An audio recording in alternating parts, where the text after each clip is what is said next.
உதவும் கரங்கள். ஒரு வயதான மனிதர் ஒருவர் மிகவும் தாகத்துடன் நடந்து வந்தார். அங்கு ஒரு பழக்கடை கண்ணில் பட, அங்கு சென்று கொஞ்சம் தண்ணீர் கிடைக்குமா என்று கேட்டார்.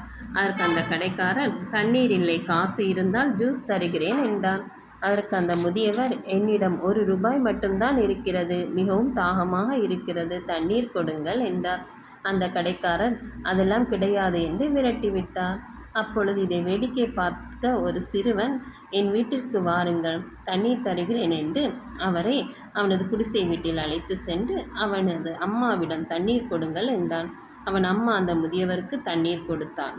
இது உதவிக்கு ஏதாவது செய்ய வேண்டும் என்று தன்னிடமிருந்த ₹1 கொடுத்தான். அந்த சிறுவன் அந்த ரூபாயை கொண்டு 2 எலுமிச்சம்பழம் வாங்கி ஒரு குடத்தில் உப்பு கலந்து தண்ணீர் சேர்த்து வெளியே வைத்தான். அப்பொழுது அந்த வழியாக தாகமாக செல்பவர்கள் அதை குடித்துவிட்டு சில்லறைகளை போட்டு சென்றனர்.